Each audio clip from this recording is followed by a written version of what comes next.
2 கொரிந்தியர் 10ஆம் அதிகாரம் 8ஆம் வசனம், 13ஆம் அதிகாரம் 10ஆம் வசனம்.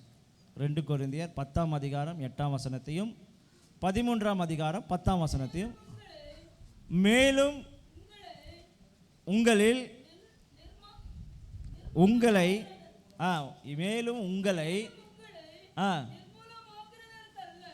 நிர்மூலமாக்குவதற்காக அல்ல, உங்களை ஊன்ற கட்டுகிறதற்கு போதும். கர்த்தர் எங்களுக்கு கொடுத்த அதிகாரத்தை பொறுத்து. ஆமென். பவுல் இங்கே சொல்லுகிறார், இந்த நிருபத்தை கொரிந்தியருக்கு இரண்டாவது ஒரு நிருபத்தை எழுதும்போது அந்த சபைக்கு ஆண்டவர் அந்த பவுல் ஒரு காரியத்தை சொல்லுகிறார். சபையை கட்டுவதற்கு, சபையில் உள்ள விசுவாசிகளை நிர்மூலமாக்குவதற்கு அல்ல, அவர்களை அழித்து போடுவதற்கு அல்ல, அல்லது அவர்கள் அப்படியே அவருடைய வாழ்க்கை சிதைந்து போவதற்கு அல்ல. ஏன் சொன்னால், நீங்கள் அழிக்கப்பட்டு பாழாக்கப்பட்டு நிர்மூலமாக்கப்பட்டு இடிக்கப்பட்டு நொந்து நூலாகி அப்புறம் நூடுல்ஸ் மாதிரி மாறி அப்புறம் எப்படி வந்திருக்கிறீங்க? சபைக்குள்ளே வந்திருக்கிறீங்க.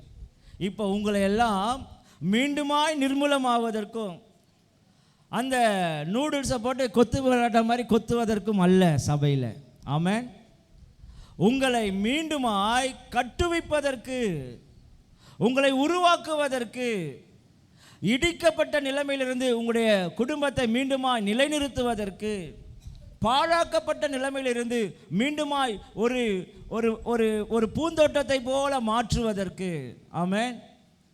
இந்த சபையிலே ஆண்டவர் உங்களை கொண்டு வந்து வைத்திருக்கிறார். இந்த சபையில் அப்படி உங்களை நிர்மூலமாவதற்கல்ல, ஊன்ற கட்டப்படுவதற்கு ஒரு ஊழியக்காரனை நியமித்து அந்த ஊழியக்காரனுக்கு அந்த அதிகாரத்தை, அந்த வல்லமையை, அந்த அபிஷேகத்தை, அந்த அத்தாரிட்டியை ஆண்டவர் கொடுத்திருக்கிறார். அதான் அங்கே பவுல் சொல்றார், உங்களை நிர்மூலமாக்குவதற்கல்ல, உங்களை ஊன்ற கட்டுவிக்குவதற்கு தேவன் எங்கள் மேலே ஒரு அபிஷேகத்தை கொடுத்திருக்கிறார். அல்லேலூயா. ஏன் இன்னைக்கு சபைக்கு போகிற குடும்பங்களை தேவன் ஆசீர்வதிக்கிறார்னா, இந்த அதிகாரத்தின் பேரில் ஒரு ஊழியக்காரன் ஒரு சபையை நடத்தும் பொழுது அந்த சபையிலே விசுவாசிகளை தேவன் அப்படியாய் ஆசீர்வதிக்கிறார். ஆமென். 13:10 வாசிங்க. 2 கொரிந்தியர் 13ஆம் அதிகாரம் 10. ஆதலால் இடித்து போட அல்ல, திரும்பவும் அந்த அதிகாரத்தை சொல்றார் பாருங்க. உங்களை இடித்து போடுவதற்கு அல்ல, திரும்பவும் உங்களை எடுத்து கட்டுவதற்கு, நிலைநிறுத்துவதற்கு, ஊன்ற கட்டுப்படுவதற்கு தேவன் எனக்கு அதிகாரத்தை கொடுத்திருக்கிறார். அல்லேலூயா. இந்த கொரிந்து பட்டணம் கிரீஸ் நாட்டில் இருக்கிற ஒரு துறைமுகத்தை சார்ந்த ஒரு பட்டணம். கவனிங்க, இங்கே அந்த நாட்களில் பவுல் இந்த நிருபத்தை எழுதும்பொழுது 2 லட்சம் மக்கள் அந்த பட்டணத்திலே வாழ்ந்திருக்கிறாங்க. 4 லட்சம் அடிமைகள் அங்கே வாழ்ந்திருக்கிறாங்க. ஆமென். அப்ரோடை அப்படின்னு சொல்லப்படுகிற ஒரு காதல் தேவதை அந்த நாட்டினுடைய ஒரு புகழ்பெற்ற ஒரு கோயில், ஒரு விக்கிரகம் அங்கே. அது ரொம்ப ஃபேமஸ். அதில் 1000 தேவதாசிகள் இருந்தாங்களாம். தேவதாசிகள்னால் யாரும் தெரிஞ்சு புரிஞ்சுங்க.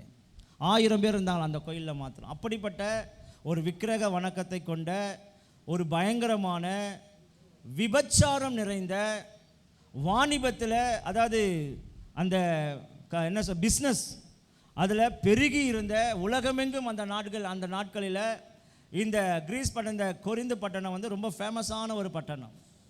அப்படிப்பட்ட பட்டணத்தில், விபச்சாரம் நிறைந்த ஒரு பட்டணத்தில், நாகரிகம் நிறைந்த அந்த பட்டணத்தில், சொல்லப்போனால் நம்ம சென்னை சிட்டியில் இருக்கிற அந்த கல்ச்சர், அந்த நாட்களில் இருக்கிற ஒரு பயங்கரமான ஒரு கடவுள் நம்பிக்கையெல்லாம் அந்த நாட்கள் அப்படியெல்லாம் ஒன்றும் கிடையாது.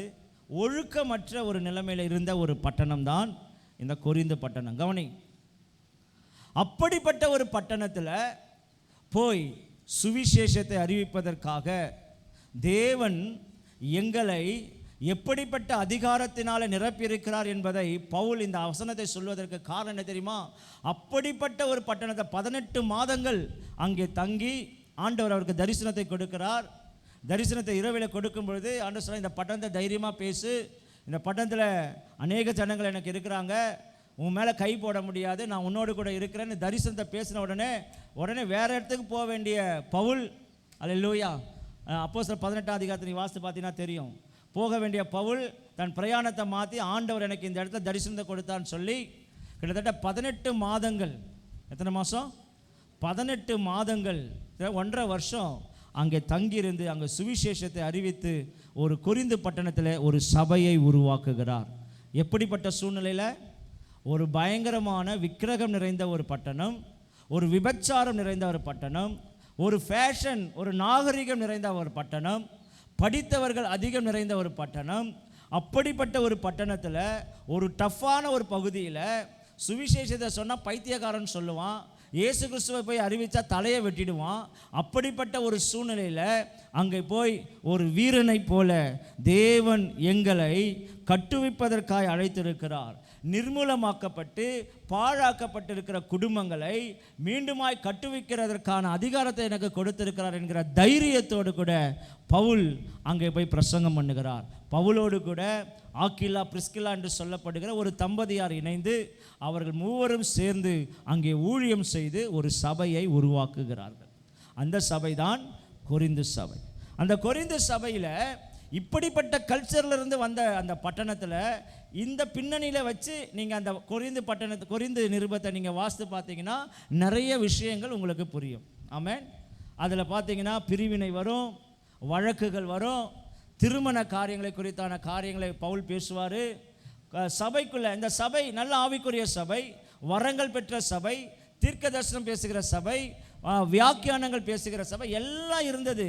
ஆனால் சபைக்குள்ள ஆவிக்குரிய வரங்கள் இருந்தாலும் சீர்கேடுகள் நிறைய இருந்தது, பாவங்கள் இந்த அந்த சபைக்குள்ளே இருந்தது. ஆகவே குலவேயாள் என்று சொல்லப்படுகிற ஒரு சகோதரி மூலமாய் இதை பவுல் கேட்டறிந்து இந்த சபைக்கு நிருபத்தை எழுதுகிறார். அப்படி எழுதும் பொழுது முதல் நிருபத்தில் அந்த சபையில் இருக்கிற எல்லா பிரச்சனைகளை குறித்து விலாவரியாக எழுதி, இது இப்படி தான் இருக்கணும், பந்தினா இப்படி தான் எடுக்கணும், ஒரு கணவன் மனைவினா இப்படி தான் வாழணும், பிள்ளைகளை இப்படி தான் வளர்க்கணும், சபையில் ஸ்திரீகள் எப்படி இருக்கணும், சபையில் ஸ்திரீகள் ஏன் பேசக்கூடாது என்பதை குறித்தான ஒழுக்கங்கள் எல்லாம் இந்த கொரிந்து பட்டணத்தினுடைய கலாச்சாரத்தின் அடிப்படையில் அவர் எழுதுகிறார். சில நேரங்களில் அந்த வசனங்கள் இன்றைக்கு இருக்கிற சூழ்நிலைக்கு பொருந்தாது. சரியா? சரி, அது வேற சாப்டர். ஓகே. அப்போ இப்படிப்பட்ட ஒரு சபையில் பவுல் தன் விசுவாசிகளை பார்த்து இப்படிப்பட்ட ஒழுக்க முறைகள் எல்லாம் கொடுத்து அந்த சபை ஆவிக்குரிய வாழ்க்கையில் வளர்ந்து வரும் பொழுது, இந்த பட்டணத்தில் இந்த சபை வளரும் பொழுது அந்த பட்டணத்தில் இருக்கிற நாகரிக மனிதர்கள், பிஸ்னஸ் பண்ணுகிற ஆட்கள், அந்த பகுதியில் இருக்கிற ஒரு சமுதாயத்தில் ஆண்டவர் இந்த சபையின் மூலமாக ஒரு தாக்கத்தை அங்கு உண்டு பண்ணுகிறார். அங்கே விக்கிரக ஆராதனைகளுக்குரிய ஒரு தாக்கம் உண்டாகிறது, விபச்சாரம் செய்கிறவர்களுக்குள்ளே ஒரு தாக்கம் உண்டாகிறது, பிஸ்னஸ் பண்ணுகிற ஜனங்களுக்குள்ளே, அதாவது மாய வித்தைகள் செய்து மாய வித்தைகள் மூலமாய் பணம் சம்பாதி ஜனங்களை ஏமாற்றி கொண்டிருக்கிற அந்த ஜனங்கள் மத்தியில் போய் ஒரு தாக்கத்தை உண்டு பண்ணுகிறார். இப்பொழுது இப்படிப்பட்ட ஒரு சபை ஒரு சமுதாயத்தில் ஒரு தாக்கத்தை உண்டாக்கும் பொழுது அங்கே இதனால் பாதிக்கப்பட்டிருக்கிற ஜனங்கள், இதனால் பாதிக்கப்பட்ட தொழிலதிபர்கள், இதனால் பாதிக்கப்பட்டிருக்கிற சபைக்குள்ளேயே இருக்கிற சில விசுவாசிகள் எல்லாம் பவுலை குறித்து தப்பாக பேச ஆரம்பிச்சிட்டான். ஒன்று, அவருடைய தோற்றத்தை குறித்து. பவுலுடைய தோற்றம் ரொம்ப குள்ளமாக இருப்பார்னு சொல்கிறாங்க, அவருடைய தலையெல்லாம் வழுக்கையாக இருக்கும் அப்படி சொல்கிறாங்க. அவருடைய தோற்றமே பார்ப்பதற்கு நல்லா இருக்காதான், அப்படி ஒரு தோற்றம். அதனால் அப்புறம் இந்த தோற்றத்தை வைத்து அவரை விமர்சனம் செய்கிறாங்க. ரெண்டாவது, அவரை தப்பாக பேசுகிறாங்க. மூணாவது, ஆண்டவர் அவருக்கு கொடுத்த வரங்களை குறித்து தவறாய் பேசுகிறாங்க. மூணாவது, அவர் சொல்லுகிற இயேசு கிறிஸ்துடைய சுவிசேஷத்தை குறித்து தவறாய் பேசுகிறார்கள். இப்படி சபையார் அந்த சபைக்காக பவுல் தன்னுடைய அன்பை ஊற்றி தன்னுடைய வாழ்க்கையுடைய எல்லா காரியங்களையும், தன்னுடைய ஜீவனையே தன் தலை வெட்டப்படும் என்கிற சூழ்நிலையை தெரிந்து கொண்டும் அந்த இடத்துல போய் சுவிசேஷத்தை அறிவித்து அங்கே சபையை ஸ்தாபித்து அங்கே குடும்பங்களை சம்பாதித்து அந்த குடும்பங்களுக்காக தன்னுடைய அன்பை ஊற்றி ஆண்டவருடைய அன்பை சொல்லி சத்தியத்தை சொல்லி அவர்களுக்காக தன் ஜீவனையே இழக்கக்கூடிய ஒரு சூழ்நிலையிலும் அவர்களை நேசித்து ஒரு சபையை உருவாக்கி வைத்தால் இந்த விசுவாசிகள் இந்த ஊழியக்காரனை சரியாக புரிந்து கொள்ளாமல் தன்னுடைய மாம்சீகத்தில் அவர்களை எதிர்க்கிறாங்க. மாம்சீகத்தில் அவரை ஏளனமாக பேசுகிறாங்க, விமர்சிக்கிறாங்க, கடுமையான சொற்களை யூஸ் பண்ணுறாங்க. இதை கேட்ட பின்புதான் இந்த இரண்டாவது நிருபத்தை அவர் என்ன செய்கிறாரு, அங்கே எழுதுகிறார். அப்படி எழுதும்போது பல காரியங்களை எழுதி கொண்டு வரும்போது இந்த 10ஆம் அதிகாரத்திலிருந்து 12, 13ஆம் அதிகாரத்திலலாம் இவர் இந்த காரியங்களை, இந்த இஷ்யூஸை குறித்து பேசும்பொழுது தான் இந்த வசனத்தை அவர் சொல்லுகிறார். என்ன வசனம் தெரியுமா? நீங்கள் அந்த 10ஆம் அதிகாரம் 1, 2 வாசிங்க. 10ஆம் அதிகாரத்தில்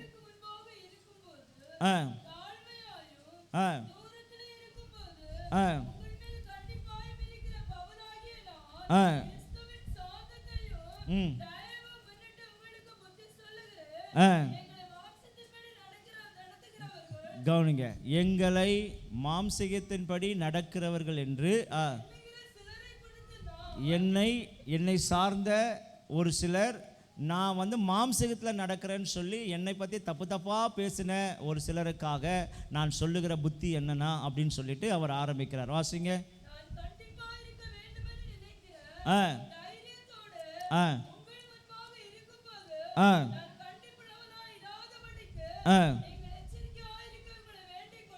வேண்டிக் கொள்கிறேன். நான் மாம்சத்தில் ஒருவேளை நான் நடக்கிறோன்னா இருந்தும் நாங்கள் மாம்சீகத்தின்படி போர் செய்கிறவர்கள் அல்ல. பவுல் சொல்றாரு, நீங்க எங்களை மாம்சீகத்தில் நடக்கிறீங்கன்னு சொல்றீங்க, நாங்கள் பண ஆசை பிடிச்சவன், நான் பொய் தீர்க்கதரிசி, நான் கள்ள உபதேசம் சொல்லுகிறவன் என்று சொல்லி என்னை மாம்சீகத்தில் உரியவனாக என்னை பார்க்கிறீர்கள். ஆனால் உண்மையாலுமே பவுல் அப்படி இல்லை. ஆனால் அவர் சொல்கிறாரு, நீங்கள் எங்களை மாம்சீகத்தில் தாக்கினாலும் பேசினாலும் நான் திரும்பவும் உங்களை அப்படியே மாம்சீகத்திலேயே உன்னை எதிர்க்காதபடிக்கு, உங்ககிட்ட சண்டை போடாதபடிக்கு, உங்களை எதிர்ப்பதற்கு நாங்கள் யூஸ் பண்ணுற ஆயுதம் மாம்சீகத்திற்கு விரோதமான ஆயுதம் அல்ல, அது ஆவிக்குரிய ஆயுதம் என்று சொல்லி அங்கே சொல்கிறார். நான் தாழ்மையோடும் பொறுமையோடும் சத்தியத்தின்படி வசனத்தை கையாண்டு பரிசுத்த ஆவியானவருடைய ஞானத்தை பெற்று உங்களிடத்தில் நான் மாம்சீகத்தோடு அல்ல, ஞானத்தோடு, ஆவிக்குரிய ஞானத்தோடு உங்களோடு கூட நான் என்ன செய்கிறேன், யுத்தம் பண்ணுகிறேன் அப்படின்னு சொல்லிட்டு அங்கே அந்த வசனத்தை சொல்லும்போது சொல்கிறார், நீங்கள் நிர்மூலமாவதற்காக நாங்கள் அழைக்கப்படலை, நீங்கள் கட்டப்பட வேண்டும் என்பதற்காக, நீங்கள் மீண்டுமாய் உருவாக்கப்பட வேண்டும் என்பதற்காக. நீங்கள் அழகை இழந்திருக்கிற ஒரு கற்புள்ள கன்னிகை போல, ஒரு கன்னிகையாய் அழைக்கப்பட்ட நீ அந்த கன்னிகையினுடைய அழகை இழந்து இருக்கிறாய். உன்னை மீண்டுமாய் அழகுபடுத்தும்படியாக தேவன் எங்களுக்கு அதிகாரம் கொடுத்திருக்கிறார். ஆகவே அந்த அதிகாரத்தை பயன்படுத்தி உன்னை கட்டுவிப்பதற்காக, உங்களை மீண்டுமா உயிர்ப்பிப்பதற்காக தேவன் எனக்கு அதிகாரம் கொடுத்திருக்கிறபடினால நான் உங்களை என்ன செய்வேன், கட்டுவிப்பேன். நான் உங்ககிட்ட நேரடியாக வருவேன், நான் உங்களை நேரடியாக புத்தி சொல்வேன்னு சொல்லி அழகாய் பவுல் தன் சபை விசுவாசிகளுக்கு அங்கே அறிவுரை சொல்லுவார். கவனிங்க, இன்றைக்கு சபையானது ஒரு ஊழியக்காரனை சரியாக புரிந்து கொள்ள வேண்டும். சபை ஊழியக்காரன் உறவு ஒரு நல்ல மேய்ப்பன், ஒரு நல்ல ஆடு. ஆமென். அந்த உறவில் இருக்கணும். ஒரு நல்ல ஆவிக்குரிய தகப்பன், நல்ல ஆவிக்குரிய பிள்ளைகள். ஆமென். அந்த உறவு தான் சபை ஒரு மெய்ப்பனுக்கும் ஒரு விசுவாசிகளுக்கும் உள்ள உறவு முறையை வெளிப்படுத்துகிறது. ஏன் ஆண்டவர் உங்களுக்கு சபைக்குள்ளே கொண்டு வந்திருக்கிறார்? இந்த சபையில் ஏன் ஆண்டவர் உங்களை வைத்திருக்கிறார்? சபையில் ஏன் ஆண்டவர் உங்களை இப்படிப்பட்ட சூழ்நிலையில் இருந்து உங்களை மீட்டெடுத்து இங்கே கொண்டு வந்திருக்கிறார்னா, உங்களை உருவாக்குவதற்காக, நீங்கள் நிர்மூலமாவதற்கல்ல. ஏற்கனவே நீங்கள் அப்படிப்பட்ட நிலைமையில தான் இருந்தீங்க. கஷ்டத்திலையும் கவலையிலும் பாடுகளிலையும் துக்கங்களிலையும் வேதனைகளிலையும் அவமானங்களிலையும் நிந்தைகளிலையும் கலக்கங்களிலும் போராட்டங்களிலும் பாவங்களிலும் துர்நாற்றமான வாழ்க்கையில் நாம் வாழ்ந்து கொண்டிருந்த உங்களை ஆண்டவர் மீண்டும் சபைக்குள்ளே ஏன் கொண்டு வந்திருக்கிறார் தெரியுமா? உங்களை ஒரு கற்புள்ள கன்னிகையாய் ஒப்பு கொடுப்பதற்காக. ஆமென். அந்த வசந்த வாசிக்கலாமா? 11:2 2 கொரிந்தியர் 11:2 வாசிங்க. நான் உங்களை, பவுல் சொல்றார் பாருங்க, நீங்க என்ன ஏளனமாக பேசலைங்க, என் மேலே என்ன என்ன செய்யுங்க, விமர்சனம் பண்ணுறீங்க, ஓகே, நான் அதெல்லாம் அதை பற்றியெல்லாம் நாங்கள் கவலைப்படலாம். ஆனால் எங்களை எதுக்கு ஆண்டவர் வச்சிருக்கிறார் தெரியுமா? இப்படி எங்களை நீங்கள் பேசினாலும், இப்படி நீங்கள் எங்களை தவறாக நினைத்தாலும், உங்களை எல்லாம் கற்புள்ள கன்னிகை போல, ஆமென், அப்படின்னா பரிசுத்தமுள்ள ஒரு மணவாட்டியை போல. ஒரு பெண் ஒரு மணவாளனுக்கு நிச்சயிக்கப்படுகிறார் என்றால் அந்த மகள் பரிசுத்தம் உள்ளவளாக இருக்க, கற்புள்ள கன்னிகையாக இருக்கணும். ஆமென். அப்படின்னா அவள் சேதப்படுத்தப்படாதவள், அசுத்தப்படுத்தப்படாதவள், கரைப்படுத்தப்படாதவளாக இருக்கணும். அப்போதுதான் மணவாளன் என்ன பண்ணுவான்? அந்த மகளை தன் மணமகளாக ஏற்றுக்கொள்ளுவான். அவள் அசுத்தம் உள்ளவளாக, அவள் அலங்கோலம் உள்ளவளாக, தன்னுடைய வாழ்க்கையில் கற்பை இழந்தவளாக இருந்தால் எந்த மணவாளனும் மணவாட்டி என்ன செய்ய மாட்டான்? ஏற்றுக்கொள்ள மாட்டான். அப்போ பவுல் சொல்கிறாரு, நீங்கள் ஏற்கனவே அப்படிப்பட்ட அசிங்கத்தில் இருந்து தான் ஆண்டவர் உங்களை இங்கே உள்ளே கொண்டு வந்திருக்கிறாரு. இப்போது உங்களை தன்னுடைய ஆவியினால் அந்த வாழ்க்கையெல்லாம், பழைய வாழ்க்கையெல்லாம் மாற்றி மீண்டும் ஒரு கற்புள்ள கன்னிகை எப்படி ஒரு பரிசுத்தமாக இருப்பாளோ அதை போல் உங்களை அலங்கோலமாக இருக்கிறவங்களுடைய வாழ்க்கையை, அசிங்கமாக இருக்கிறவங்களுடைய வாழ்க்கையை, ஒரு நல்ல உடை உடுத்தாதபடிக்கு அசிங்கமான ஒரு தோற்றத்தில் இருக்கிறவங்களுடைய வாழ்க்கையை அழகுபடுத்தி, சொல்லப்போனால் பியூட்டி பார்லரில் ஒரு மணவாட்டி உள்ளே போனால் எப்படி இருப்பா? அந்த மாதிரி என்ன செய்கிறார்? ஆண்டவர்களை உருவாக்குறார். அல்லேலூயா. கொஞ்சம் யோசனை பண்ணுங்க. ஆமென். அல்லேலூயா. திருமணத்தில் உங்களெல்லாம் அலங்கரிக்கும் பொழுது எப்படி இருந்தீங்க? அல்லேலூயா. ஸ்தோத்திரம். பியூட்டி பார்லருக்கு போயிட்டு வந்தாலே ஆளுங்க என்ன செஞ்சிடறாங்க? மாறிடுறாங்க. ஸ்டேஜில் நிற்கும் போது மாப்பிள்ளை ஒத்து பார்ப்பான். என்னென்னா, நம்ம பொண்ணு பார்க்கும்போது ஒரு மாதிரி இருந்தா, இப்போ எப்படிங்கிறா? பியூட்டி பார்லருக்கு போயிட்டு வந்து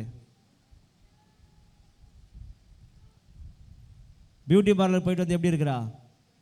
ஒரு மாதிரி இருக்கிறா.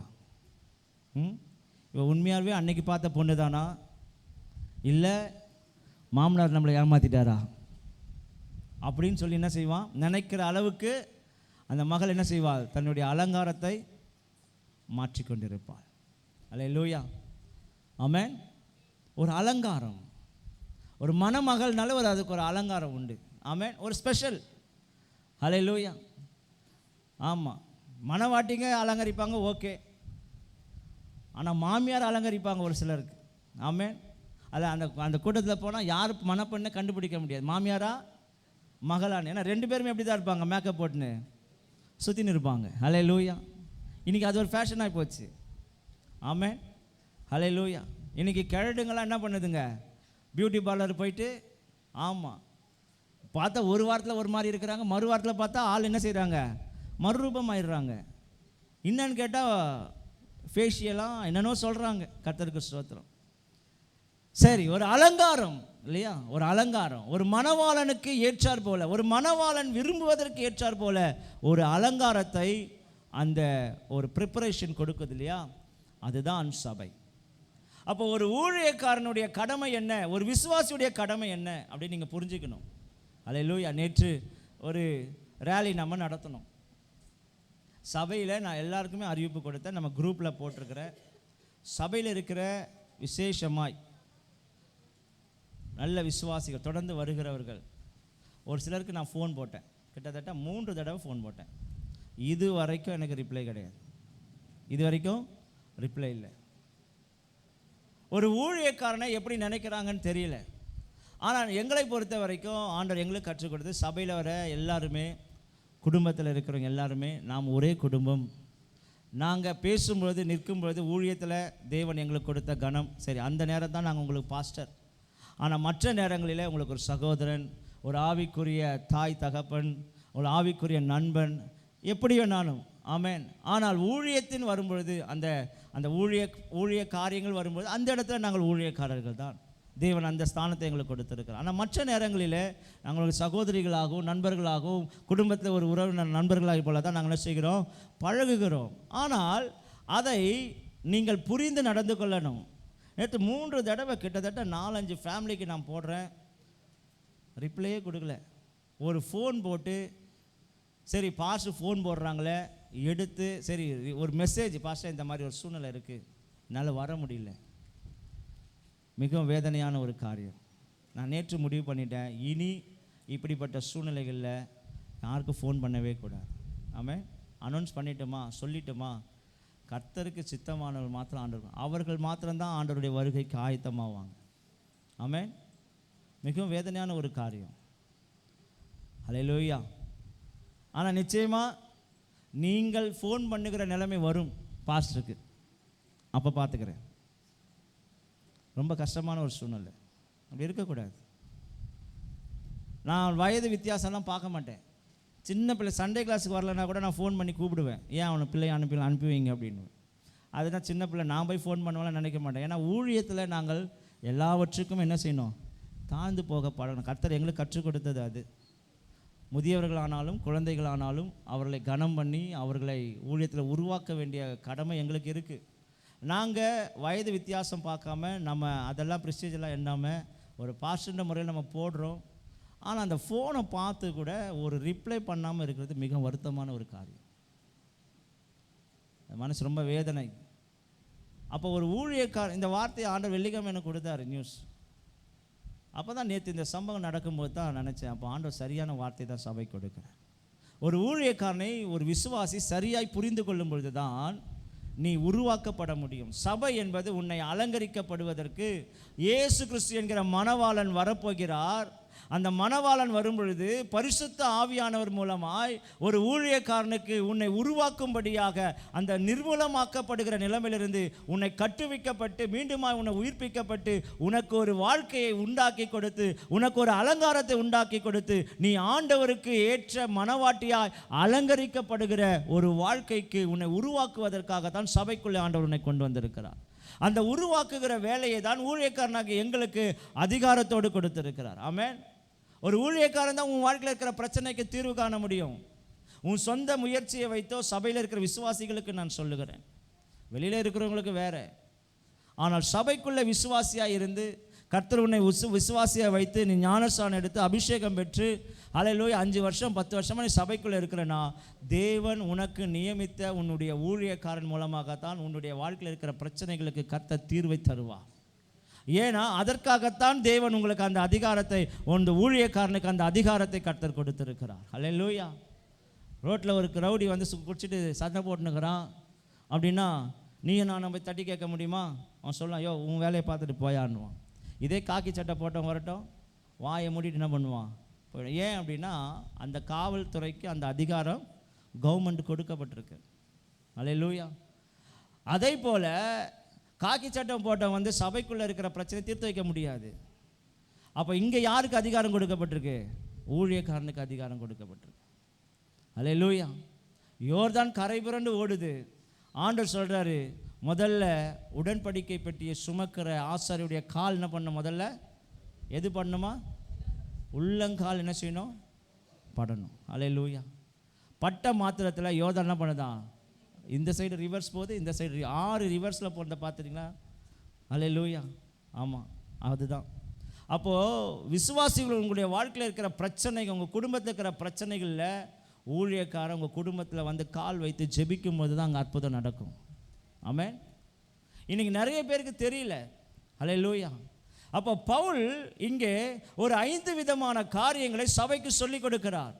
இந்த 5 விதமான காரியங்களிலே ஒரு விசுவாசி ஒரு ஊழியக்காரனோடு கூட இணைந்து செயல்பட வேண்டும். அப்படி செயல்பட்டால் அந்த குடும்பம் கட்டப்படும், அந்த விசுவாசி அலங்கரிக்கப்படுவான். அந்த விசுவாசி ஆண்டவராகிய இயேசு கிறிஸ்து மணவாளன் வரும்பொழுது அவள் மணவாட்டியை அலங்கரிக்கப்பட்டு எப்போதும் ஆயத்தமாக இருப்பாள். மணவாளன் வரும்பொழுது மணவாட்டி என்ன செய்வாள்? எடுத்துக்கொள்ளப்படுவாள். ஆனால் இன்றைக்கி விசுவாசிங்க ஊழியக்காரனையும் சபையையும் சரியாக புரிந்து கொள்ளவில்லை. ஆமென். என்ன பாஸ்டர் பிரசங்கம் பண்ணுறாரு, பாஸ்டருக்கு என்ன தெரியும்? அவர் சரியாகவே படிக்கலை, அவருக்கு இங்கிலீஷ் பேச தெரியாது, அவருக்கு ஒன்றுமே தெரியாது. நான் பாரு எல்லாம் எனக்கு தெரியும், எனக்கு I am everything is know that, எல்லாமே எனக்கு அறிந்திருக்கிறேன். ஹல்லேலூயா. ஏதோ சபைக்கு போகிறேன், சரி வரேன், அவ்வளோதான். ஹல்லேலூயா. யூடியூப்பை திறந்தா இந்த பாஸ்டர் என்னமா பிரசங்கம் பண்ணுறார், எங்கள் பாஸ்டரும் பிரசங்கம் பண்ணுறாரு. ஹல்லேலூயா. 1.5 மணி நேரம் 1 மணி நேரம் உட்கார வச்சு என்ன செய்கிறாரு? அருன்னு அறுக்கிறாரு. ஹல்லேலூயா. இந்த ஆள் பாரு எவ்வளோ அழகாக பேசுகிறாரு, என்ன சத்தியமாக பேசுகிறார், என்ன டீப்பாக பேசுகிறாரு. ஹல்லேலூயா. ஸ்தோத்திரம். ஆமென். யூடியூபி பிரசங்கி மாதிரிலாம் அவங்களை பரலோகத்துக்கு கொண்டு போக மாட்டாங்க. உன் ஆத்துமாவுக்கு உத்தரவாதம் அருளுகிற ஒரு ஊழியக்காரன் உனக்கு தேவை. ஆண்டவர் பரலோகத்துக்கு போகும்போது சொல்லுவார், மேலே எடுக்கும்போது சொல்லுவார், அம்மா பிரதர் உங்கள் பாஸ்டர் யார்? பாஸ்டரா? 2016 இந்த சபைக்கு போன பாஸ்டர் அந்த பாஸ்டர், 2018 இந்த சபைக்கு போன பாஸ்டர் அங்கே ஒரு பாஸ்டர், 2020 ஒரு சபைக்கு போனேன். எப்பா நிறுத்து, முதல்ல ஒரு பிள்ளைக்கு எத்தனை தகப்பன் தான் இருக்கணும்? நீ பல தகப்பனை பெற்ற, நீ யார்? சரியான பிள்ளை இல்லை. ஆமாம். நீ எங்கே வர முடியாது? ஹல்லேலூயா. உத்தரவாதம். உங்கள் ஆத்துமாக்களுக்கு நாங்கள் உத்தரவாதிகளாக இருக்கணும். வேதம் சொல்லுகிறது. பவுல் சொல்கிறார், உங்கள் ஆத்துமாக்களுக்கு உத்தரவாதம் அருளுகிறவர்கள். அப்போ கணக்கு கொடுக்கணும். அப்போ ஆண்டவர் கேட்பார், என்னை கூப்பிட்டு கேட்டார்னா, உன் சபையில் இத்தனை பேரை கொடுத்தனா பேரை சொல்லி லிஸ்ட்டோடு கேட்பார். நான் லிஸ்ட்டு கொடுக்கணும். ஆமாம் பாஸ்டர், ஆமாம் ஆண்டவரே, இவங்கெல்லாம் இருக்கிறாங்க, இதெல்லாம் இருக்குது. அல்லேலூயா.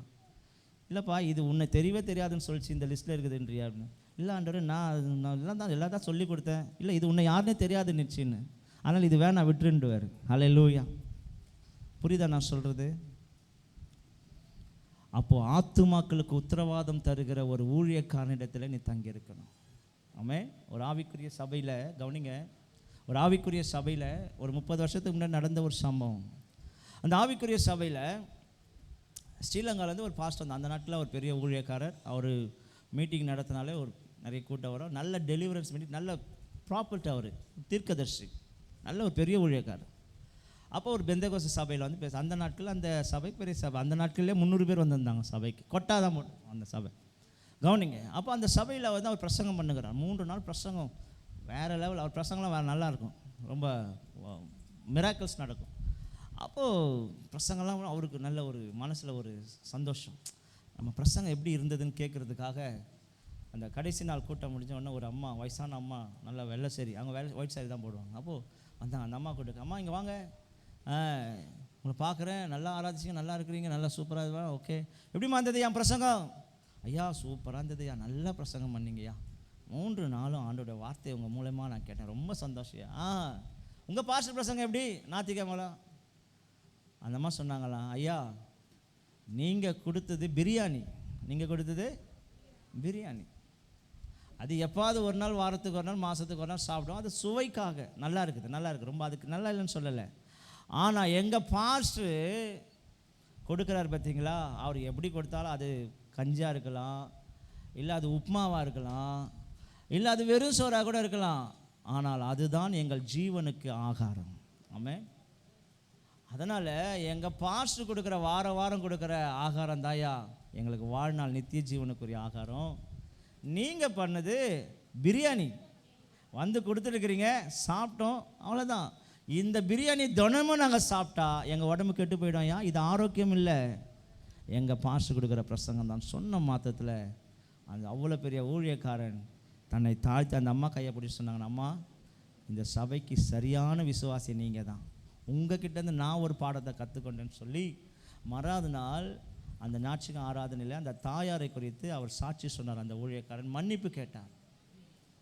ஒரு விசுவாசினா இப்படி தான் இருக்கணும். உங்கள் சபையில் உங்களுக்கென்று நியமிக்கப்பட்ட ஊழியக்காரன் மூலமாய் தேவன் கொடுக்கிற வார்த்தை தான் உங்களுக்கு ஆகாரம். அதுதான் உன்னை பரலோகத்துக்கு கொண்டு போகும், அதுதான் உன்னை சீர்படுத்தும், அதுதான் உன்னை உருவாக்கும், அதுதான் உனக்கு அழகு கொடுக்கும், அதுதான் உன்னை உற்சாகப்படுத்தும். ஆமென். பிரியாணி எல்லாம் என்னைக்காவது ஒரு நாள் வரும், வாசனையாக இருக்கும், சாப்பிடுவோம், திருப்தி ஆகிடுவோம், அவ்வளோதான்.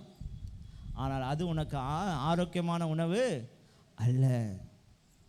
ஸ்பெஷல் மீட்டிங் வைக்கிறோம், பாஸ்டர்ஸ் வராங்க, அவர் தேவ ஊழியர்கள் கனம் பண்ணணும், அவர்கள் மூலமாக கர்த்தர் பேசுகிறார். நான் அதெல்லாம் தவறுன்னு சொல்லலை. ஆனால் உன்னை நித்திய ஜீவனுக்கு நேராக வழிநடத்துவது எது தெரியுமா? எது? பழுது தான், இட்லி தான், உப்புமா தான். சில நேரத்தில் உப்பே இருக்காது. ஏன் அப்படின்னா உனக்கு அந்த நேரத்தில் ஏதாவது பலவீனம் இருக்கும். ஆமாம். ஒரு தகப்பனுக்கு தாய்க்கு தான் தெரியும், என் பிள்ளைக்கு காய்கறி தான் உதவும், என் பிள்ளைக்கு உப்பு போட்டால் செட் ஆகாது, சில நேரத்தில் என் பிள்ளைக்கு உப்பு போடணும், என் பிள்ளைக்கு சில நேரத்தில் என்ன ஆகாது, இட்லி ஒத்துக்காது. அப்போ யாருக்கு தெரியும்? தகப்பனுக்கு தெரியும்.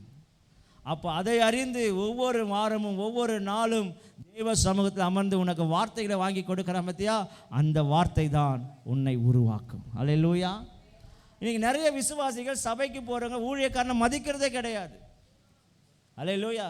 விசுவாசிகள் 2 பேர் இருந்தாங்கன்னா அப்படியே வந்தாங்கன்னா ஃப்ரெண்ட் ஆகிடுவாங்க, சோல்டை அப்படியே ஆத்மா பிணைஞ்சிடும் அப்படியே. அல்லேலூயா. அப்படியே எங்கே போனாலும் ஒன்றா போவாங்க, எங்கே போனாலும் ஒன்றா வருவாங்க, அப்படியே என்ன செய்வாங்க, இருப்பாங்க. ஆனால் கொஞ்ச நாள் போச்சுன்னா திடீர்னு பார்த்தா என்ன செஞ்சிருவாங்க, ஆமாம் பேச மாட்டாங்க. என்னன்னு கேட்டால் ஏதோ ஒரு பிரச்சனை வந்திருக்கும். கவனிங்க, சபைக்குள்ளே இருக்கிற நீங்கள் ஒருவரில் ஒருவர் அன்பாக இருக்கணும், ஐக்கியமாக இருக்கணும். ஆனால் உங்களுடைய ஐக்கியம் எப்படி தெரியுமா இருக்கணும்? சபையை 2 பேர் ஒன்றா சேர்றீங்க, 2 பேர் ஐக்கியமாக இருக்கிறீங்கன்னா நீங்கள் சபையை குறித்து ஆண்டவர் கொடுத்த தரிசனம், ஊழியக்காரனை குறித்து ஊழியக்காரனுக்கு கொடுத்த தரிசனம், அதற்கு ஏற்றார் போல நீங்கள் பேசி, அதற்காக ஜெபித்து, அதற்காக பிரயாசப்படுவதற்காக நீங்கள் ஐக்கியப்பட வேண்டுமே தவிர, 2 பேர் சேரும்போதெல்லாம் சபையில் இருக்கிற விசுவாசியை பற்றி குறை சொல்கிற அப்படின்னா உன்னுடைய ஐக்கியம் சரியில்லை. ஆண்டவர் பிரிச்சிருவார். எப்போ பார்த்தாலும் அந்த சிஸ்டர் தெரியுமா உங்களுக்கு, போன வாரம் என்னன்னு தெரியுமா, பாஸ்டர் பிரசங்கம் பண்ணார் பாரு, அந்த பிரதருக்கு தான் பிரசங்கம் பண்ணார். யாருக்கு? அந்த பிரதருக்கு தான் பிரசங்கம் பண்ணார். இந்த அம்மா சொல்லும், ஆமாம் சிஸ்டர், நான் கூட கேட்டேன் சிஸ்டர், எனக்கு சந்தோஷமாக இருந்தது சிஸ்டர், அந்த பிரதருக்கு தான் சிஸ்டர் பாஸ்டர் பிரசங்கம் பண்ணார். பாஸ்டர் பிரசங்கம் பண்ணுறது ஒரு பர்டிகுலர் ஆளுக்கு இல்லை. 100 பேர் வந்தாலும் 1000 பேர் வந்தாலும் 1000 பேருக்கும் அந்த வார்த்தைகள். ஒருத்தருக்கு ஆலோசனையாக வரும், ஒருத்தருக்கு எச்சரிப்பாக வரும், ஒருத்தருக்கு ஆறுதலாக வரும், ஒருத்தருக்கு ஆமென் சந்தேகமாக வரும். அல்லேலூயா, கர்த்தருக்கு ஸ்தோத்திரம். எப்படி போனாலும் கர்த்தருடைய வார்த்தைகள் வார்த்தை தான். ஆமென். அப்போ ஒரு விசுவாசி 2 பேர் ஐக்கியமாக இருந்து பேசும்பொழுது, ஒரு விசுவாசியை குறித்து குறை பேசுகிறாங்க, அல்லது ஒரு சபையை குறித்து குறை பேசுகிறாங்க, அல்லது ஊழியக்கார குடும்பத்தை குறித்து குறை பேசுகிறாங்கன்னா, உடனே அடுத்த விசுவாசி சொல்லணும்மா, ஸ்டாப் பண்ணு பிரதர், ஸ்டாப் பண்ணுங்க, இதெல்லாம் நம்ம பேசக்கூடாது, இதெல்லாம் நீங்களும் நானும் பேசக்கூடாது, நமக்கு அதிகாரமும் கிடையாது. நான் ஒருவேளை பாஸ்டர் தப்பு பண்ணியிருந்தான், ஒருவேளை அந்த விசுவாசி தப்பு பண்ணியிருந்தா, கர்த்தர் அவங்கள அவங்க என்ன செய்ய போகிறாரு, சரி பண்ண போகிறாரு. ஆமென். அதுக்காக நீயும் நானும் ஜெபிக்கலாம், ஆனால் நீயும் நானும் செய்யக்கூடாது, குறை சொல்லக்கூடாது. ஆமென். அப்படி குறை சொல்லுகிறவர்களாக இருந்தால் அந்த ஐக்கியத்தை, அப்படிப்பட்ட ஐக்கியம் உள்ளவர்களை கர்த்தர் சபையில் வைக்க மாட்டார், தூக்கிடுவார். இது என்ன ஆகும் தெரியுமா, அப்படியே பேச பேச இந்த கம்மு கூட என்ன பண்ணோம், அங்கங்கே இருக்கிற அந்த கம்மெல்லாம் வந்து என்ன பண்ணோம், அப்படியே அந்த டஸ்டெல்லாம் வந்து ஒன்றா சேர்ந்து ஒரு நாள் சபையில் ஒரு பிரச்சனையே கலப்பி விட்டுறாங்க. பாஸ்டருக்கு அது வரைக்கும் தெரியாது, ஆனால் ஆவியானவர் எல்லாத்தையும் அறிஞ்சிருக்கிறார். ஒட்டு மொத்தமாக என்ன செய்வார், கோராகின் கூட்டத்தை போல் பூமியை பிளந்து உயிரோடு பாதாளத்தில் இறங்கினாங்க பார், ஆண்டவர் அடி அடிப்பார். அல்லேலூயா. நாகர்கோயிலில் ஒரு சபையில், ஒரு பெரிய சபை, ஏஜி சபை, ஒரு 30 வருஷத்துக்கு முன்னாடி இருந்த சம்பவம் நான் கேள்விப்பட்டேன், சாட்சியாக கேள்விப்பட்டேன். நல்ல ஒரு ஊழியக்காரன், கவனிங்க, அந்த சபையில் நல்ல ஒரு விசுவாசி, நிறைய விசுவாசிகள் வர ஒரு சபை, நல்ல வளர்ந்த சபை. அந்த ஊழியக்காரன் விசுவாசிகளை அதிகமாக நேசிக்கிறவன். அந்த ஊழியத்தில் ஒரு கமிட்டி உண்டு. அந்த கமிட்டியில் ஒரு 3 பேர் இருக்காங்க. இந்த 3 பேரும் அவங்கள மீறி பாஸ்டர் எதுவும் செய்யக்கூடாது. பாஸ்டருக்கு ரொம்ப தலைவலியாக இருக்கும், எதை செஞ்சாலும் கொஸ்டின், எதை செஞ்சாலும் பிரச்சனை. ஸோ அதனால் பாஸ்டருக்கு வந்து சரி ஓகே, அவர் ஆண்டவர் மேலே பார்த்துவிட்டு ஊழியத்தை செய்திருந்தார். இந்த 3 பேரும் எப்போ பார்த்தாலும் இந்த மாதிரி காரியத்தை செஞ்சுக்கிட்டே இருக்கும்பொழுது, ஒரு நாள் பாஸ்டர் வந்து ஒரு காரியத்தை செய்ய ஆரம்பிக்கும் போது இவங்க ரொம்ப எதிர்க்க ஆரம்பிச்சு, இல்லை அப்படிலாம் செய்யணும். பாஸ்டர் சொல்லிட்டார், இல்லை இது ஆண்டவர் எனக்கு கொடுத்த தரிசனம், நான் இப்படி தான் செய்வேன்னு சொன்ன மாத்திரத்தில் அவங்க ரொம்ப போய் எல்லார்கிட்டையும் போய் தப்பாக பேச ஆரம்பிச்சிட்டாங்க. அப்போ பேச ஆரம்பிச்சு பாஸ்டர் இவங்களை கூட சத்தம் போட்டோன்னே இவங்க ரொம்ப கடுப்பாகி போச்சு. உடனே என்ன பண்ணிட்டாருன்னா, அந்த 3 பேரும் பாஸ்டர் மேலே ஒரு தவறான ஒரு காரியத்தை சொல்லி எல்லா சபையில் இருக்க விசுவாசிகளும் பரப்பிட்டாங்க. ஒரு தவறான ஒரு பெண் கூட பழக்கம் இருக்கிறது போல் சொல்லிவிட்டு அது எல்லார்கிட்டையும் போய் பரப்பிட்டாங்க. ஆனால் உண்மையல்ல அது. இந்த விஷயத்தை பாஸ்டர் கேட்ட உடனே மனசு உடைய ஆரம்பிச்சிட்டார். என்ன ஆண்டவரே, இப்படிப்பட்ட ஒரு காரியத்தை நான் சுமக்கணுமா, இதுக்கு மேலே நான் ஊழியம் செய்யணுமா அப்படிங்கிற ஒரு நிலைமைக்கு வந்துட்டார். மனசு உடஞ்சி போகிற நிலைமையில், கவனிங்க, மனசு உடஞ்சி, இங்கே இன்னும் கவனிக்கணும், மனசு உடஞ்சி போகிற நேரத்தில் அவர் ஒன்றும் பண்ணலை, போய் ரூமில் போய் 40 நாள் ஃபாஸ்டிங் இருந்துட்டார். இந்த 3 பேர் யாருன்னா, ஒருத்தன் வந்து ரயில்வேல ஒர்க் பண்ணுறவர், ஒருத்தர் வந்து பசுமாடு வச்சு பிஸ்னஸ் பண்ணுறவர், இன்னொருத்தர் வந்து சாதாரண ஒரு வேலை செய்கிறவர். இந்த 3 பேரும் சேர்ந்து இந்த காரியம் செஞ்சு பாஸ்டர் 40 நாள் ஃபாஸ்டிங் போட்டார். சண்டே மாத்திரம் வருவார், மெசேஜ் கொடுப்பார், மற்ற இடத்துல போய் ஜெபிக்க ஆரம்பித்து விட்டார். அவங்க வீட்டில் ஒரு பெரிய ஒரு என்ன செய்கிற சபையில் ஒரு சமாதானம் இல்லை, அவங்க பாஸ்டர் ஃபேமிலியில் ஒரு சமாதானம் இல்லை, ஒரு பெரிய ஒரு குழப்பத்தோடு கூட அவர் ஆண்டோட சமூகத்தை உட்கார்ந்துட்டே இருந்தார். சில நாட்கள் சென்று அந்த 40 நாள் ஃபாஸ்டிங் முடிவதற்குள்ளே ஆண்டவர் கிரியை செய்ய ஆரம்பித்தார். நடந்தது என்ன தெரியுமா, அந்த ரயில்வேல வேலை செஞ்சுருந்தார் பாரு, அவர் வீட்டில் திடீர்னு ஒரு லேடி வந்து பிரச்சனை, இவர் தான் என் வீட்டுக்காரர் அப்படின்னுச்சு. உண்மையான வீட்டுக்காரமாக்கு கோவம் வந்துடுச்சு. யோ என்னையா, ஏம்மா எனக்கே ஒன்றும் புரியல. அது சொல்கிறா, இல்லை என் கூட இங்கெல்லாம் வந்திருக்கிறாரு, எனக்கு ஆதாரம் இருக்குது, எனக்கு மாதம் மாதம் நீ இவ்வளோ பணம் தரணும், தந்தாதான் அப்படின்னு சொல்லி ஒரே பிரச்சனை. அந்த அம்மா கோச்சின்னு அவங்க வீட்டுக்கு போயிடுச்சு. ஹல்லேலூயா. இந்த பொண்ணு விட மாட்டேன்னுச்சு. இவருக்கு என்ன நடக்குதுன்னே தெரியல. ஏன்டா என்னடா இது நல்லா தானே இருந்தது, ரயில்வேல வேலை செய்கிறவர். ஹல்லேலூயா. ஒரே பிரச்சனை. ஹல்லேலூயா. மனுஷன் ஆடி போயிட்டான். அந்தம்மா அந்த பிள்ளைக்குட்டியெல்லாம் கூட்டின்னு போயிடுச்சு. நிம்மதி இல்லை, பிரச்சனை மேலே பிரச்சனை. ஹல்லேலூயா. ரெண்டாவது, பசுமாடு வச்சுருந்தார் பாரு, நடந்த சம்பவம். பசுமாடு வச்சுருந்தார் பாரு, நல்ல பிஸ்னஸ், பால் பிஸ்னஸ். ஹல்லேலூயா. என்னைக்கு இந்த கலகத்தை பண்ணாரோ தேவ சமூகத்தில் ஊழியக்காரன் ஜெபிக்க ஆரம்பித்தான். ஆமென். பாலெல்லாம் ரத்தமாக வர ஆரம்பிச்சது. எப்போல்லாம் மாடு பால் கறக்கிற பாலெல்லாம் ரத்தமாக வர ஆரம்பிச்சதான். ஹல்லேலூயா. பயந்துட்டான் மனுஷன். என்னென்ன வெட்டினரி டாக்டர்லாம் கூட்டிட்டு வந்து பார்த்தா ஒன்றும் வேலைக்கு ஆகலை. ஹல்லேலூயா. பிஸ்னஸ் டல்லாச்சு. ஹல்லேலூயா. ஐயோ அவங்ககிட்டயா பால் வாங்குறீங்க, ரத்தம் வரையா, அங்கே போகாத. ஆமென். ஜனங்க யாரும் பால் அங்கே வாங்காமல் போச்சு. ஹல்லேலூயா. மூணாவது ஒருத்தர் வேலை செஞ்சிருந்தார். உங்கள் பையனுக்கு ஆக்சிடெண்ட் ஆகி கை கால் உடஞ்சி. ஹல்லேலூயா. பெரிய செலவு. ஆமென். 3 பேரும் மீண்டும் கூடினாங்க. கூடி 3 பேரும் பேசினாங்க. டேய், நம்ம பாஸ்ட்டுக்கு விரோதமாக பேசினதுனால தான் நம்ம வாழ்க்கையில் இவ்வளோ பெரிய கஷ்டம். ஒன்று செய்யலாம், 3 பேரும் பாஸ்ட்கிட்ட போய் என்ன செய்வோம், மன்னிப்பு கேட்போம். ஹல்லேலூயா. 3 பேரும் போனாங்க. பாஸ்டர் தேர்ந்தாங்க. பாஸ்டர் ஜெபத்தில் இருந்தார்.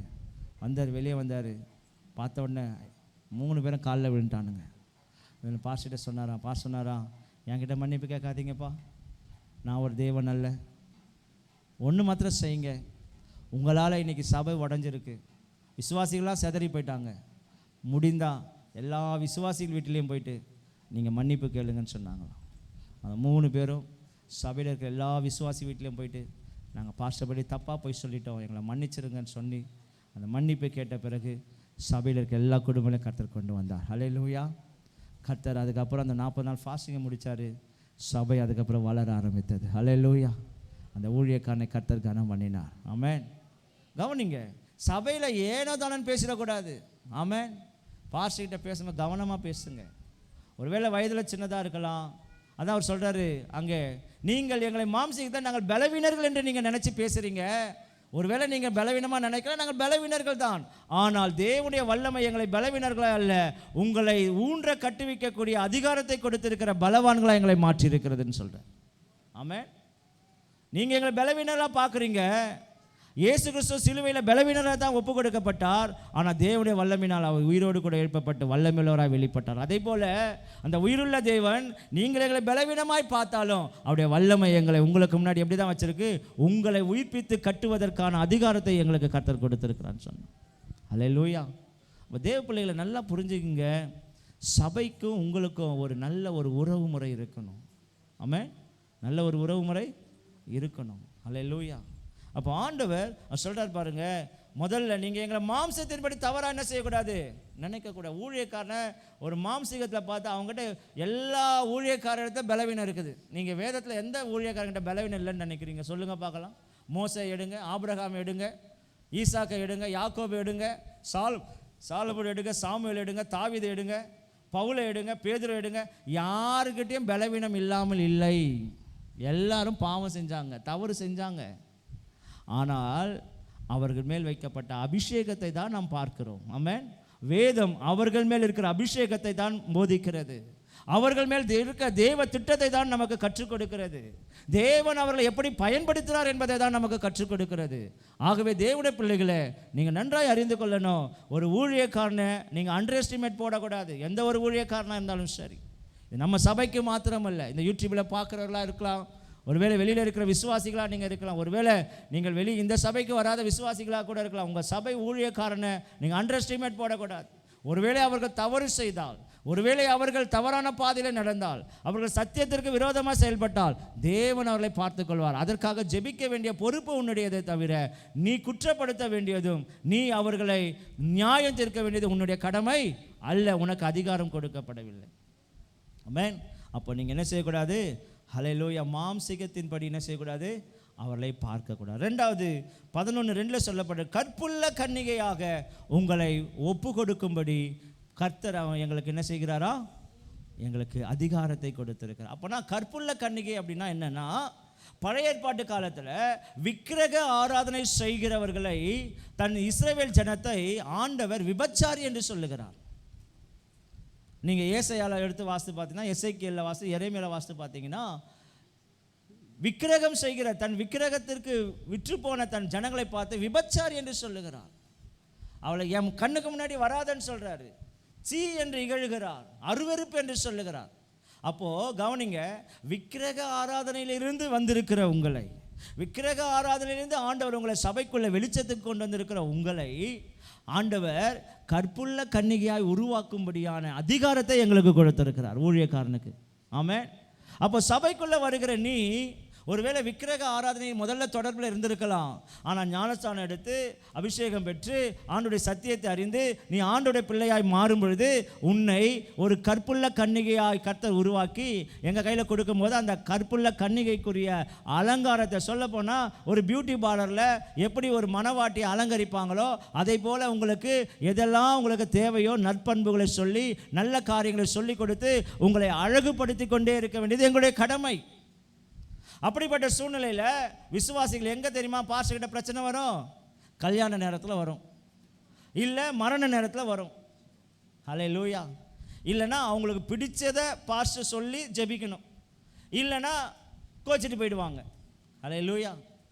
அப்போ விசுவாசிகளுக்கும் ஊழியக்காரனுக்கு எங்கே பிரச்சனை வரும்? கல்யாண நேரத்தில். நல்ல விசுவாசியாக இருப்பாங்க, நல்லா கீழ்ப்படிவாங்க, காணிக்கை கொடுப்பாங்க, எல்லா ஊழியத்துக்கும் வருவாங்க, அபிஷேகத்தை நிறைவாங்க, எல்லாம் செய்வாங்க.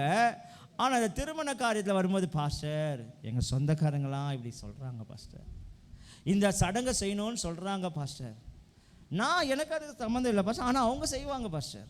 அல்லேலூயா.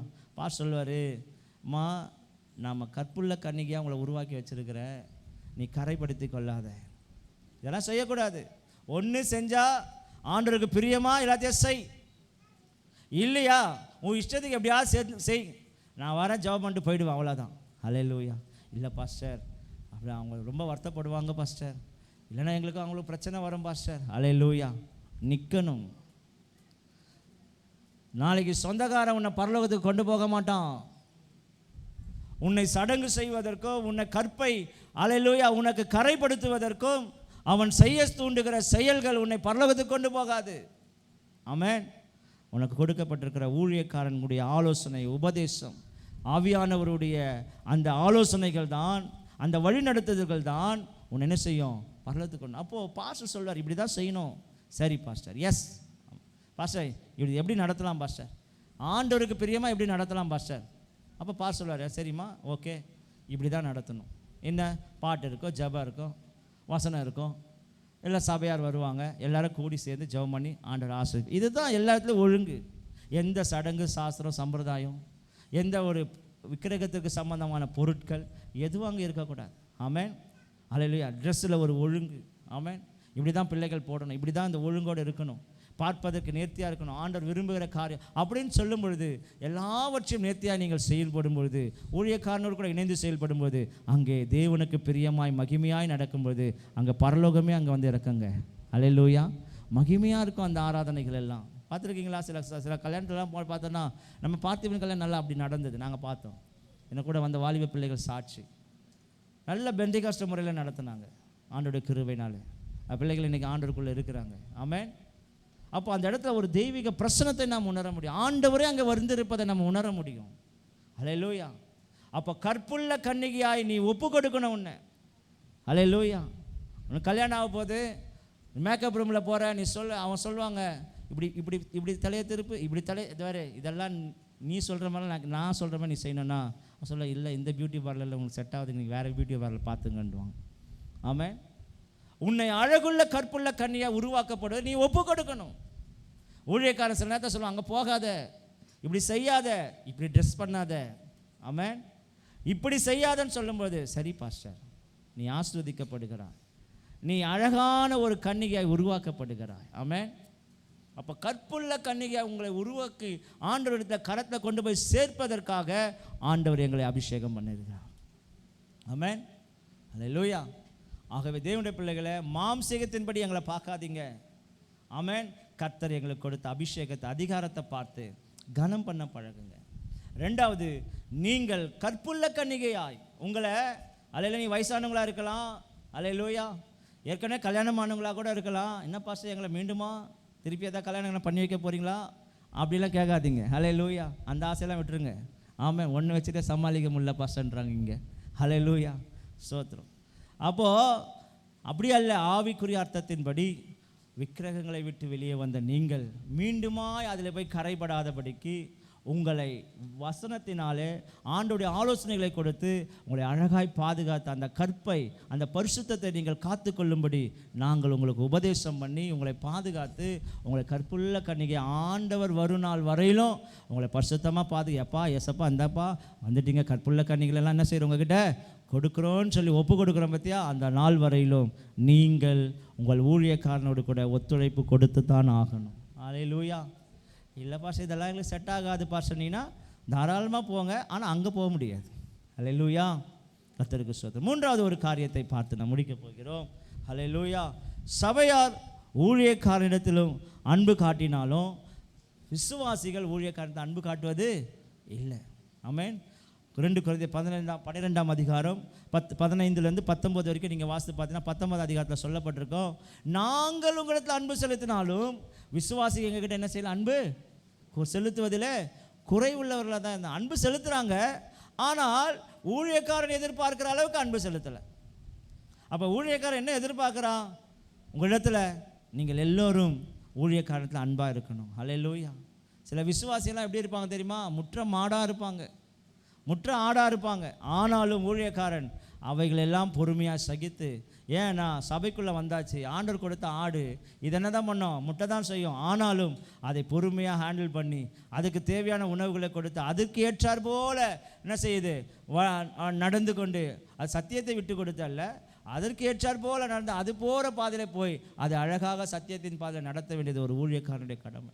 அதுக்காக ஊழியக்காரன் தன் அன்பையும் தன் பொறுமையும் உங்களுக்கு காண்பிக்கும் பொழுது நீங்கள் அதை புரிந்து கொள்ள வேண்டும். ஆமென். பாஸ்டர் பார் நமக்காக வராங்க, நமக்காக வந்திருக்கிறாங்க. அல்லேலூயா. அதற்கு நான் பெருமைக்காக சொல்லலை.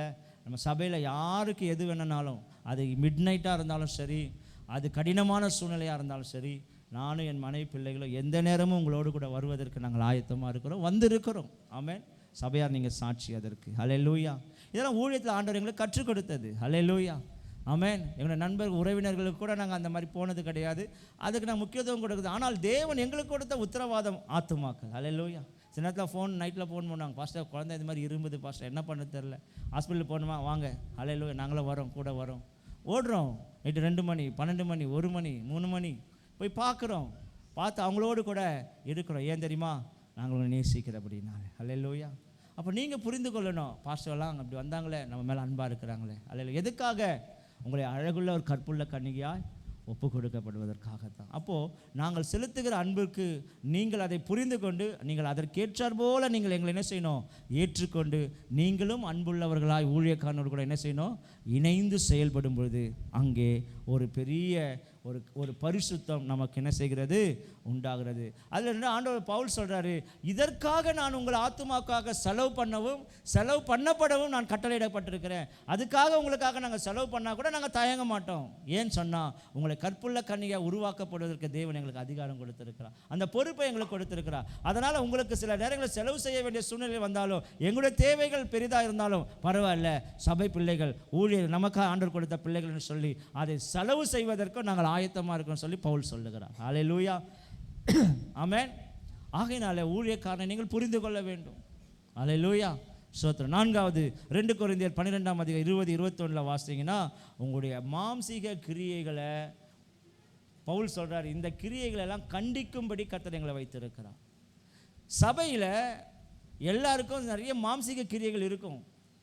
ஆவி ஆத்மா ரட்சிக்கப்பட்டாச்சு, ஆனால் இன்னும் சரீரம் ரட்சிக்கப்படலை. ஏன்னா இது பாவப்பட்ட சரீரம், இந்த பூமியில் இருக்கிற வரைக்கும் இந்த பாவக்கிரியைகள் இருக்கும். ஆனால் இந்த பாவக்கிரியைகள் வெளிப்படும் பொழுது பவுல் அங்கே கண்டிக்கிறார். என்னென்ன சுபாவம் வாசிங்க பார்க்கலாம். மாம்சம் இருக்கிற பொறாமை, சண்டை, பிரிவினை, கோல் சொல்கிறது. 2 கொரிந்தியர் 12ஆம் அதிகாரத்தில் 20-21 வாசிங்கன்னா அதில் நிறைய போட்டிருக்கோம். புறங்குறுதல், இருமாப்பு, அப்புறம் கோல் சொல்கிறது, கோல் மூட்டுறது. சபைக்குள்ளே கோல் மூட்டுற வேலை வச்சுக்கக்கூடாது. இங்கே ஒன்று சொல்கிறது, அங்கே ஒன்று சொல்கிறது, அங்கே ஒன்று சொல்கிறது. ஆண்டவர் சொல்கிறார், இந்த கோல் சொல்லுதல் இரத்த பழிக்கு உடன்படாதுன்னு சொல்கிறார். இது ஒரு பாவம். கோல் சொல்கிறது நிறைய ஒரு சிலருக்கு அந்த சுபாவம் உண்டு சபையில். இங்கே ஒன்று சொல்கிறது அப்படியே கூட சொல்ல மாட்டாங்க, மாற்றி சொல்லுவாங்க, அவங்களுக்கு ஏற்ற மாதிரி சொல்லுவாங்க, அவங்க மேலே இன்னும் வெறுப்பு வர மாதிரி சொல்லுவாங்க. இதெல்லாம் பவுல் கண்டிக்கிறார், சபைக்குள்ளே இது இருக்கக்கூடாதுன்னு சொல்கிறார். அப்போ ஒரு ஊழியக்காரன் அல்லேலூயா இப்படிப்பட்ட சுபாவங்கள் இருக்கிற விசுவாசிகளிடத்தில் கூப்பிட்டு, சிஸ்டர் இப்படி பண்ணாதீங்க, பிரதர் இப்படி பண்ணாதீங்க, இப்படி கசப்பு வைக்காதீங்க, இப்படி பகை வைக்காதீங்க, இப்படி கோபப்படாதீங்க, தாழ்ந்து போங்க, ஆண்டவர் உங்களை ஆசீர்வதிப்பார் அப்படின்னு சொல்லிக் கொடுக்கும் பொழுது நீங்கள் அதற்கு கீழ்ப்படிந்து நடக்கும் பொழுது நீங்கள் அழகுள்ள கற்புள்ள கன்னிகையாக உருவாக்கப்படுறது. பாஸ்டர் உங்களுக்கு தெரியாது பாஸ்டர், உங்களுக்கெல்லாம் அந்த அனுபவம்லாம் கிடையாது பாஸ்டர், உங்களுக்கு என்ன பாஸ்டர் தெரியும், அவங்க எவ்வளோ பெரிய துரோகம் பண்ணாங்க தெரியுமா, எவ்வளோ பெரிய பிரச்சனை, அதெல்லாம் முடியாது பாஸ்டர். செத்தா கூட அவங்க மூஞ்சை பார்க்க மாட்டோம் பாஸ்டர். செத்த பேருக்கு எப்படி அவங்க மூஞ்சை பார்ப்பாங்க? இவங்க மூஞ்சை தான் நல்லா வந்து பார்க்கணும். ஹல்லேலூயா. நல்லா வீங்கி போய் எப்படி இருக்கும்? ஆமாம், ஹல்லேலூயா. சொல்லுவாங்க விசுவாசிங்க, நான் செத்தா கூட அவங்க வீட்டுக்கு போக மாட்டேன் மாஸ்டர். எனக்கு ஒன்றும் புரியாது, எப்படி செத்தா அவங்க போவாங்க? ஹல்லேலூயா. கர்த்தருக்கு ஸ்தோத்திரம். இந்த பகை பொறாமை இருமாப்புன்னு என்ன தெரியுமா? கல் மாதிரி இருக்கிறது. நீ என்ன வேணால் சொல்லு பாஸ்டர், நான் அப்படி தான், நான்லாம் தாழ்ந்து போக மாட்டேன் மாஸ்டர், அவன் மூஞ்சில் விழிக்கவே மாட்டேன் மாஸ்டர், நான் இப்படி செய்யவே மாட்டேன் மாஸ்டர். இவங்களே ஸ்க்ரூ போட்டு டைட் பண்ணி என்ன பண்ணிப்பாங்க, தங்கள் இடத்துல இருமாப்பாக உட்காந்துப்பாங்க. ஆண்டவர் வந்து டேய் வாடா வாடான்னு இழுத்தா கூட வரமாட்டாங்க. ஹல்லேலூயா. பூமியிலே இருக்க வேண்டியது தான். ஹல்லேலூயா. இருமாப்பு. ஆமென். சிலருக்கெல்லாம் பார்த்தீங்கன்னா ஈகோ இருக்கும், நான் போய் பேசணுமா, நான் போய் சொல்லணுமா, அவனா பெரிய இதுவா, என் பிள்ளை அவனா பெரியவனா. ஹல்லேலூயா. விசுவாசி ஆமாம் அவர் பெரிய இவர், அவுட்லாம் நான்லாம் போக மாட்டேன் பாஸ்டர். ஹல்லேலூயா. இந்த ஈகோலாம் என்ன செய்யும் நமக்கு சபைக்குள்ளே? அப்படி இருக்கும் பொழுது பவுல் சொல்கிறாரா, இப்படிப்பட்ட விசுவாசிகளை கண்டிக்கிறார் அவர். அதுக்கு தான் எங்களை வச்சிருக்கிறாரு, அதற்காக தான் சபையில் ஒரு ஊழியக்காரனை வச்சிருக்கிறாரு, அதுக்காக தான் சபை. இதெல்லாம் நீக்கப்படும் பொழுது தான் நீ கற்புள்ள கன்னிகையாக உருவாக்கப்படுகிற, அழகான கன்னிகையாக உருவாக்கப்படுற. முகத்தில் இருக்கிற அந்த பருவெல்லாம் போகணும், அந்த கருப்பெல்லாம் போகணும், அந்த தேம்பெல்லாம் போகணும். ஹல்லேலூயா. இதெல்லாம் என்ன பண்ணோம், பியூட்டி பார்லரில் போட்டு தேய்ச்சி ஹல்லேலூயா. நிறைய இப்போ இல்லை க்ரீம்லாம் நிறைய வந்துடுச்சு. ஹல்லேலூயா. நைட்டெல்லாம் போட்டு தேய்க்கிறாங்க, பகல்லாம் போட்டு தேய்க்கிறாங்க. சோத்திரம். தேய்க்கிறாங்க நிறைய பேர். ஆனால் ஒன்றும் வெளிப்பட்ட மாதிரி தெரில. சோத்திரம். ஆமாம், மேக்கப் போட்டு போனவங்க மழையில் போனால் தான் தெரியும். ஹல்லேலூயா. சோத்திரம். ஆமென். ஹல்லேலூயா. ஆமாம், ஒரு ஹஸ்பண்ட் அப்படி தான் நைட்டில் பார்த்துருந்தா நல்லா தூக்கத்தில் ஒரே சத்தம் டிஸ்டர்பன்ஸ், என்னடா இது, திரும்பி எழுந்து பார்த்தா அவங்க ஒய்ஃப் என்ன பண்ணுகிறா, எழுந்து மேக்கப் போட்டுனுக்கிறா. எத்தனை மணிக்கு? 2 மணிக்கு. இவனுக்கு கோவம் வந்துச்சு, ஏய் இன்னாடி கொஞ்சம் கூட ஒரு நாகரிகம் வேணா, 2 மணிக்கு, யோ கொஞ்சம் கம்முனிறியா, செல்ஃபோனில் ஃபேஸ் லாக் வச்சிட்டேன், அது மேக்கப் போட்டுன்னு வச்சேன், இப்போ மேக்கப் இல்லாமல் என்ன செய்ய மாட்டேங்குது, அலோவ் பண்ண மாட்டேங்குது. ஹல்லேலூயா. அப்போ தான் சொன்னான், நான் செல்லுக்கே உங்கள் ஒரிஜினல் முகம் என்ன செய்யலை, பிடிக்கல, இத்தனை வருஷம் நான் என்ன பண்ணுறேன், குப்பை கொட்டுனுக்கிறேன். சகோதரெல்லாம் சிரிக்கிறாங்க. சோத்திரம். அதனால் உங்களை இந்த அழுக்குகளெல்லாம் நீக்கி இந்த மாம்சீகத்தின் கிரியை என்ன செய்யக்கூடாது, உங்ககிட்ட வெளிப்படக்கூடாது. ஆமென். கடைசியாக ஒரு காரியத்தை பார்த்து முடிக்கலாம். ஆமென். 2 கொரிந்தியர் 13:8-10 சொல்லப்பட்டிருக்கிறது, சத்தியத்திற்கு விரோதமாய் நீங்கள் செய்து விடாதபடி நன்மை செய்து நீங்கள் சீர்பொருந்தும் பொருட்டு உங்களுக்காக நாங்கள் விண்ணப்பம் செய்கிறோம் அப்படின்னு வசனத்தோடு முடிக்கிறார். பவுல் சொல்கிறாரு, நீங்கள் நற்சீர் பொருந்தும்படி நான் உங்களுக்காக விண்ணப்பம் பண்ணுகிறேன். ஒரு ஊழியக்காரனுடைய வேலை என்ன தெரியுமா? சபை விசுவாசிகளிடத்தில் காணப்படுகிற இந்த மாம்சீக கிரியெல்லாம் நீங்கி நீங்கள் நற்சாட்சி உள்ளவர்களாய் வாழ வேண்டும், நற்சீர் பொருந்தினவர்களாய் வாழ வேண்டும். நீங்கள் சத்தியத்திற்கு விரோதமாக எந்த ஒரு காரியத்தை செய்து விடக்கூடாது. ரட்சிக்கப்பட்டு ஞானஸ்நானம் எடுத்து சபைக்குள்ளே வந்துட்டீங்க, நீங்கள் சத்தியத்திற்கு கீழ்ப்படிந்து பரிசுத்த ஆவியினரை துக்கப்படுத்தி விடாதபடிக்கு சத்தியத்தில் நடந்து நற்சீர் பொருந்த நல்ல பண்புகளை உடையவர்களாய், நல்ல சுபாவங்களை உடையவர்களாய், நல்ல அழகான குடும்பமாய், நல்ல சகோதரனாய், நல்ல சகோதரியாய், நல்ல பிள்ளைகளாய் உங்களை உருவாக்க வேண்டும் என்று சொல்லி நீங்கள் நற்சீர் பொருந்துவதற்காக உங்களுக்காக நாங்கள் விண்ணப்பம் செய்கிறவர்களாய் இருக்கிறோம் என்று சொல்லி பவுல் அங்கே சொல்லுகிறார். ஒரு ஊழியக்காரன் உங்களுடைய நற்கிரியைகளுக்காக, நீங்கள் நற்பண்புகளை உடையவர்களாய் மாற வேண்டும் என்பதற்காக, நீங்கள் நல்ல சாட்சியுள்ள குடும்பமாய் வாழ வேண்டும் என்பதற்காக என்பதற்காக, கணவன் மனைவி பிள்ளை பெற்றோர்கள் எல்லாம் மற்றவர்கள் பார்த்து உங்களை குறை சொல்வதற்கல்ல, நீங்கள் மற்றவர்களுக்கு முன்பாக சாட்சியாய் வாழ வேண்டும் என்பதற்காக, நீங்கள் நற்சீர் பொருந்துவதற்காக, உங்களுக்காக உபவாசம் இருந்து கண் விழித்து இரவும் பகலும் உங்களுடைய ப்ராப்ளங்களுக்காக, உங்களுடைய பிரச்சனைகளுக்காக, உங்களுடைய வாழ்க்கை நற்சீர் பொருந்தும்படியாய் ஜெபிக்கிறவர்களாய் ஒரு ஊழியக்காரனை கர்த்தர் வைத்திரு. ஆமென். நாங்கள் ஜெபிக்கிறோம். பிரச்சனைகளை ஏன் எங்ககிட்ட வந்து சொல்கிறீங்க? பசங்க எங்களுக்காக ஜெபிக்கிறீங்க ஏன் சொல்கிறீங்க? எங்களுக்கு மேலே ஒரு நம்பிக்கை, அது பரிசுத்த ஆவியானவர் கொடுத்தது. அப்போ நாங்கள் உங்களுக்காக ஜெபிக்கிறோம். அல்லேலூயா. அப்போது இந்த ரிலேஷன்ஷிப்பில் நீங்கள் இருக்கும்பொழுது தான், அல்லேலூயா, உன் ஊழியக்காரனை மாம்சீக பிரகமாக பார்த்துறாத. உன்னை கற்புள்ள கன்னிகையாக உருவாக்கப்படுவதற்கு அவன் சொல்கிற ஆலோசனைக்கு, விக்கிரக ஆராதனைக்கு தொடர்புடைய காரியங்களை உன்னை கண்டிக்கும் போது ஒப்புக்கொடு. உன்னிடத்தில் அன்பு கூறும்பொழுது நீ அவனிடத்தில் தகுந்த அன்பை நீ என்ன செய், அவனுக்கு சொல்லி அவனிடத்தில் அன்பு கூர்ந்து ஒரு ஊழியக்காரனோடு கூட ஒரு மனமாக இருக்கணும். நான்காவது, உன்னுடைய மாம்சீக கிரியைகள் எல்லாம் உன்னிடத்தில் வெளிப்படும் பொழுது, ஒரு ஊழியக்காரன் உனக்கு ஆலோசனை செய்து உன்னை கண்டிக்கும் பொழுது, என் தகப்பன், என் ஆவிக்குரிய தகப்பன் என்னை கண்டிக்கிறார், அவருக்கு உரிமை இருக்குது, என் நன்மைக்கு தான் கண்டிக்கிறார் என்று சொல்லி உன்னை நீ ஒப்பு கொடுக்க வேணும். கடைசியில் அல்லேலூயா, சத்தியத்துக்கு விரோதமாக செய்திடாதபடி உனக்காக இரவும் பகலும் உன்னுடைய சுபாவங்கள் மாற, உன் வாழ்க்கை ஆஸ்வதிக்கப்பட ஒரு ஊழியக்காரன் ஜெபிக்கிறான் இல்லையா, அவனுக்கு விரோதமாக ஒன்று என்ன செஞ்சிடக்கூடாது, எழும்பிடக்கூடாது, பேசிடக்கூடாது. ஊழியக்காரனோடு கூட ஒரு மனமாக இருங்க. இதற்காகத்தான் சபை கூடி வருதல், இதற்காகத்தான் சபையை கர்த்தர் ஏற்படுத்தியிருக்கிறார், இதற்காகத்தான் கர்த்தர் உங்களை சபையில் வச்சிருக்கிறாரு, இதற்காகத்தான் கர்த்தர் ஒரு ஊழியக்காரனை உங்களுக்கு ஏற்படுத்தி வைத்திருக்கிறார். எதற்கு தெரியுமா? அவர் வரப்போகிறார், மணவாளன் வரப்போகிறார். அவர் வரும்பொழுது நீங்கள் எல்லாம் அவர் விரும்புகிற அந்த அழகான ஒரு கற்புள்ள கன்னிகையாய் உங்களை மாற்றுவதற்காகத்தான். ஆமென். உங்களெல்லாம் அசிங்கமான ஒரு இடத்துலேருந்து கொண்டு வந்து எங்ககிட்ட ஒப்பு கொடுத்துட்டாரு. ஆண்டவர் சொல்லிட்டாரு, நான் வரும்பொழுது இவங்களெல்லாம் மேக்கப் போட்டு அழகாக என்ன பண்ணுப்பா உருவாக்கி வச்சிரு, நான் வந்து இவளை மனவாட்டியாக நான் அழைத்து கொண்டு போகிறேன். அதுக்காக தான் உங்களுக்கு நாங்கள் வார பிரசங்கம், ஜெபம், உபவாசம், ஊழியம், ஏன் வாங்க வாங்கன்னு சொல்லி ஃபோன் பண்ணுறேன்னா உங்களை உருவாக்குவதற்காக. ஆகவே இந்த ஊழியக்காரனோடு கூட இணைந்து செயல்படுங்க. உங்கள் வாழ்க்கையில் கற்புள்ள கன்னிகையாக நீங்கள் மாறுவீர்கள். கர்த்தர் உங்களை ஆசீர்வதிப்பார்.